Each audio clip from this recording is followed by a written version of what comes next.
Assalamualaikum warahmatullahi wabarakatuh. Perkenalkan, nama saya Hendrika Anugrah, mahasiswa Politeknik Negeri Ujung Pandang dari kelas 1E, Prodi D4 Administrasi Bisnis dengan NIM 45223-110. Pada kesempatan kali ini, saya akan menjelaskan mengenai gambaran umum ilmu ekonomi. Gambaran umum ilmu ekonomi. Pengertian ilmu ekonomi. Ilmu ekonomi berasal dari bahasa Yunani yaitu oikos yang artinya rumah dan namos yang artinya aturan. Ilmu ekonomi adalah ilmu yang mempelajari perilaku manusia dalam memilih dan menciptakan kemakmuran. Inti masalah ekonomi adalah adanya ketidakseimbangan antara kebutuhan manusia yang tidak terbatas dengan alat pemuas kebutuhan yang jumlahnya terbatas. Permasalahan tersebut kemudian menyebabkan timbulnya kelangkaan. Motif ekonomi. Motif ekonomi adalah segala hal yang menyebabkan manusia melakukan tindakan ekonomi. Tiap orang mempunyai motif ekonomi yang berbeda-beda. Motif ekonomi timbul sebagai keinginan untuk memenuhi kebutuhan hidup dan mencapai kemakmuran. Ada 4 macam motif ekonomi, yaitu yang pertama, motif memperoleh keuntungan. Yang kedua, motif memperoleh penghargaan. Yang ketiga, motif mendapat kepuasan ekonomi. Yang keempat, motif sosial atau membantu sesama. Prinsip ekonomi. Prinsip ekonomi adalah panduan kegiatan ekonomi untuk mencapai perbandingan rasional antara pengorbanan yang dikeluarkan dan hasil yang diperoleh.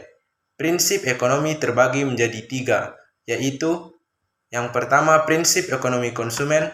Artinya konsumen dalam memenuhi kebutuhan hidupnya berupaya mendapat hasil dan kepuasan maksimal. Contoh prinsip ekonomi konsumen adalah yang pertama, membeli barang berkualitas. Yang kedua, membeli barang dengan harga terjangkau. Yang ketiga, membuat daftar barang yang dibutuhkan. Yang keempat, memilih barang sebelum membelinya. Yang kelima, menawar barang. Yang keenam, mampu mengendalikan pengeluaran dalam memperhatikan pendapatan. Prinsip ekonomi produsen. Prinsip ekonomi produsen berarti produsen berupaya menghasilkan barang berkualitas tinggi. Barang tersebut diharapkan mampu menarik hati konsumen atau masyarakat luas. Contoh prinsip ekonomi produsen adalah 1. Mendirikan tempat usaha dekat dengan bahan baku dan tenaga kerja. Kedua, menggunakan tenaga kerja yang terampil. Yang ketiga, memakai bahan baku berkualitas, baik dengan harga termurah. Yang keempat, memakai sumber daya seefektif mungkin. Yang kelima, menggunakan mesin modern dengan produktivitas tinggi namun biaya terendah. Yang keenam, menentukan harga jual yang menguntungkan. Yang ketujuh, menentukan barang dan jasa yang akan dihasilkan. Prinsip ekonomi distributor. Prinsip ekonomi ini, distributor akan berusaha menyalurkan barang dan jasa dari produsen ke konsumen dalam jumlah, mutu, waktu, dan biaya yang tepat.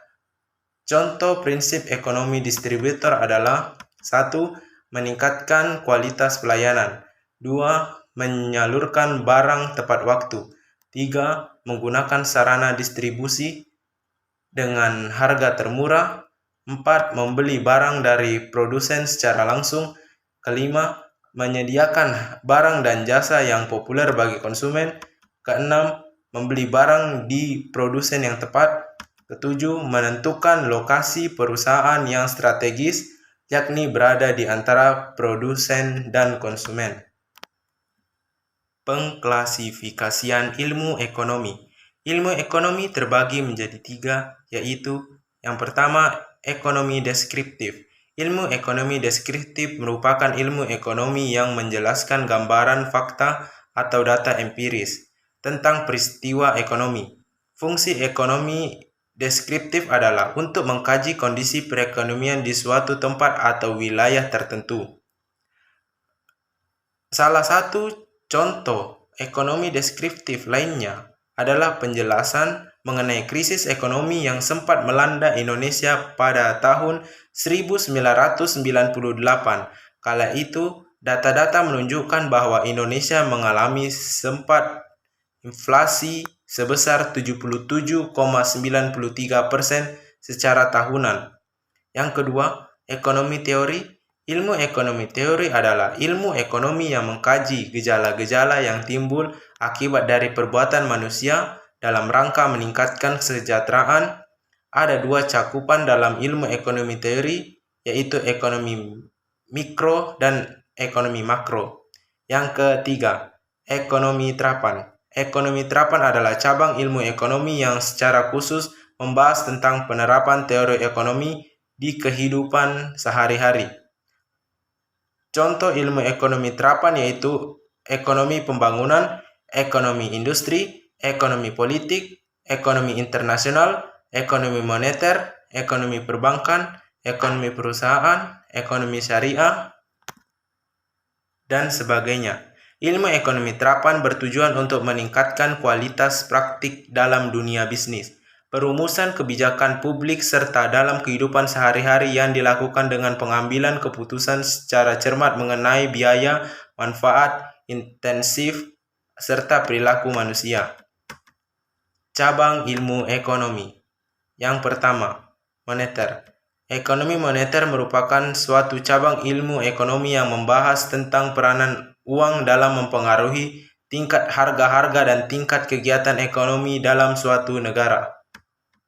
Yang kedua, syariah. Ekonomi syariah atau ekonomi Islam adalah sebuah sistem ekonomi pengetahuan yang menyoroti masalah perekonomian, seperti konsep ekonomi konvensional lainnya.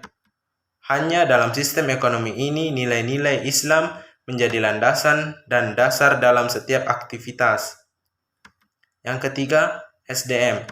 Ilmu ini merujuk pada kapasitas dan kemampuan sumber daya manusia dalam melakukan kegiatan ekonomi. Yang keempat, SDA. Ilmu ekonomi SDA adalah cabang ilmu ekonomi yang membahas masalah dan alokasi sumber daya alam yang optimal menurut ekonomi. Yang kelima, internasional. Ekonomi internasional adalah cabang ilmu ekonomi yang mempelajari segala sesuatu mengenai hubungan ekonomi antar negara. Perdagangan internasional atau international trade adalah bagian dari ilmu ekonomi yang membahas mengenai aliran ekspor dan impor barang dan jasa antar dua negara. 6. Regional. Ilmu ekonomi regional atau IER atau ilmu ekonomi wilayah adalah suatu cabang dari ilmu ekonomi yang dalam pembahasannya memasukkan unsur perbedaan potensi satu wilayah dengan wilayah lainnya. 7. Publik. Ilmu ekonomi publik adalah cabang ilmu ekonomi yang menelaah masalah-masalah ekonomi khalayak ramai atau publik atau masyarakat, pemerintah atau negara, seperti kebijakan subsidi atau pajak, regulasi atau deregulasi, nasionalisasi atau privatisasi, sistem jaminan sosial, ketahanan pangan, kebijakan teknologi, pertahanan dan keamanan, pendidikan, kesehatan, dan sebagainya. 8. Industri.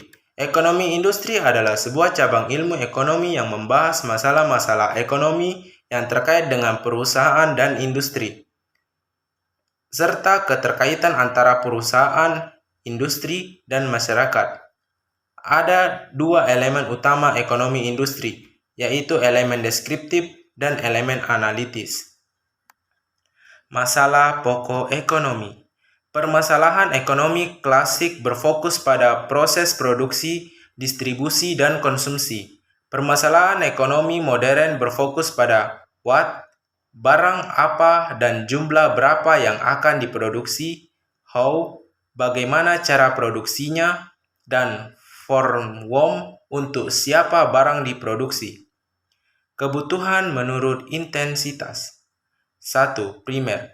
Kebutuhan primer yaitu kebutuhan pokok yang mutlak dipenuhi oleh semua manusia, yaitu pakaian, makanan, dan tempat tinggal.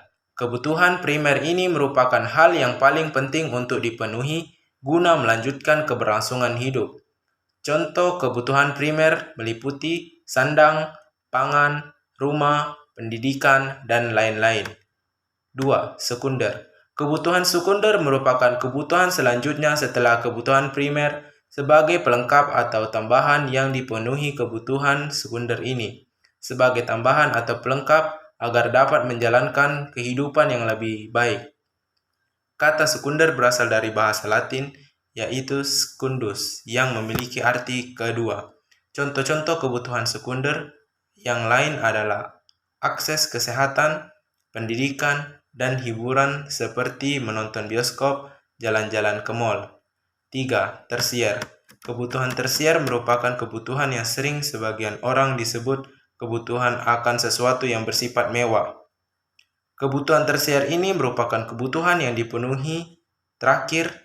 Tujuan dari pemenuhan kebutuhan tersier ialah untuk kesenangan pribadi, dan kebutuhan ini bisa juga disamakan dengan keinginan karena tidak semua orang bisa memenuhi kebutuhan tersier tersebut. Contoh kebutuhan ini adalah seseorang yang membeli penghasilan kemudian membeli perhiasan, sepeda, hingga mobil mewah setelah kebutuhan primer dan sekunder terpenuhi, demi meningkatkan status di dalam masyarakat agar tidak dianggap strata kelas bawah. Contoh-contoh kebutuhan tersier antara lain liburan ke luar negeri, barang-barang yang branded, perhiasan, dan lain-lain. Kebutuhan menurut waktu. Kebutuhan manusia menurut waktu terbagi atas dua hal, yaitu kebutuhan sekarang dan masa mendatang. Kebutuhan sekarang. Kebutuhan sekarang memiliki sifat mendesak untuk segera dipenuhi dan tidak dapat ditunda. Contohnya, ketika haus, maka kamu harus segera minum untuk dapat memuaskan dahaga. Yang kedua, kebutuhan masa datang. Kebutuhan masa datang yaitu kebutuhan yang pemenuhannya bisa dilakukan di masa yang akan datang. Contohnya, tabungan biaya pendidikan yang direncanakan oleh orang tua untuk anak-anaknya. Kebutuhan menurut sifat. Manusia juga memiliki kebutuhan yang digolongkan berdasarkan sifatnya, yaitu kebutuhan jasmani dan rohani. Yang pertama, jasmani. Kebutuhan jasmani yaitu kebutuhan manusia bersifat fisik atau material untuk hidup layak dan baik. Manfaatnya dapat langsung dirasakan oleh raga manusia. Contohnya, olahraga, makan, dan minum. Yang kedua, rohani. Kebutuhan rohani yaitu kebutuhan yang dirasakan oleh jiwa manusia dan sifatnya tidak berwujud. Contohnya, alat pemenuhannya yaitu hiburan, rekreasi, agama, senda gurau, dan lain sebagainya. Kebutuhan menurut subjek. Kebutuhan manusia juga digolongkan berdasarkan subjek, sebab kebutuhan antara individu dengan kelompok atau kolektif pasti berbeda. Yang pertama, individu. Kebutuhan individu merupakan kebutuhan yang diperlukan secara perseorangan. Contoh, seorang nelayan membutuhkan jala dan perahu, berbeda dengan siswa yang butuh alat tulis, buku, dan seragam. Yang kedua, kelompok. Kebutuhan sosial atau kebutuhan kelompok bertujuan memenuhi kebutuhan kolektif masyarakat. Contohnya, rumah sakit dan gedung olahraga yang didirikan untuk memenuhi kebutuhan sosial masyarakat. Sistem ekonomi.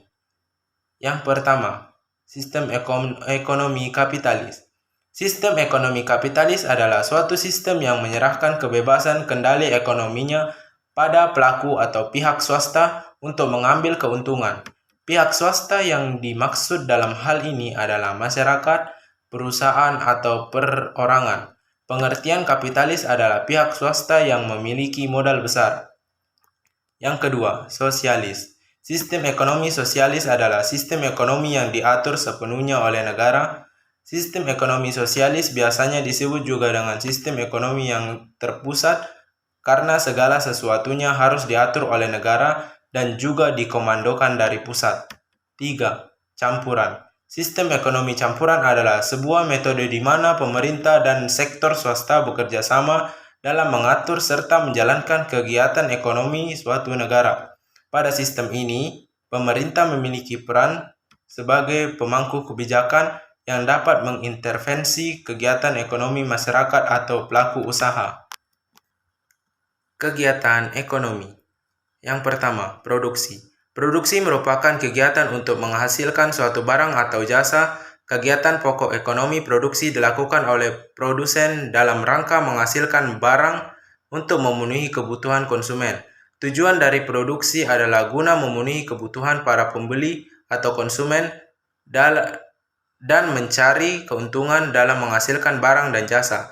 Beberapa contoh kegiatan produksi adalah pabrik tahu yang memproduksi tahu, pengrajin batik yang membuat batik, industri garment yang menghasilkan pakaian, dan juga sebagainya.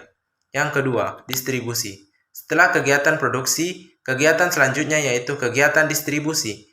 Distribusi merupakan kegiatan menyalurkan barang atau jasa dari pihak produsen kepada pihak konsumen.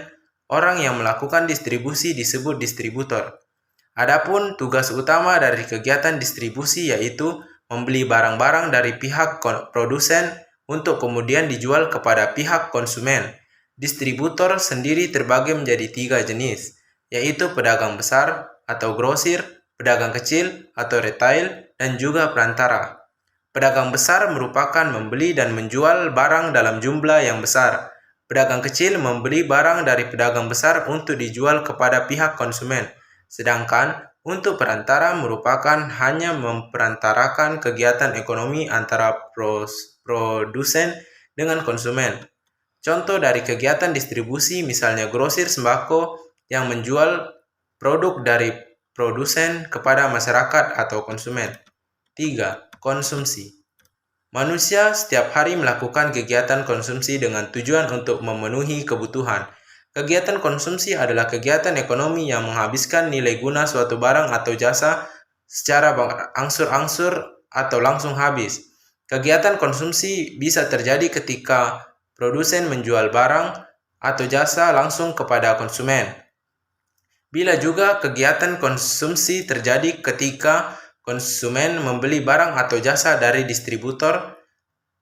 Kegiatan konsumsi sendiri kita jumpai di kehidupan sehari-hari. Contohnya, seperti anak sekolah yang membeli alat tulis di toko buku, remaja yang membeli kuota internet di gerai pulsa, ataupun perusahaan otomotif yang membeli bahan baku produksi. Demikianlah video yang dapat saya sampaikan. Bila ada kekurangan, saya mohon maaf. Saya akhiri, wassalamualaikum dan terima kasih.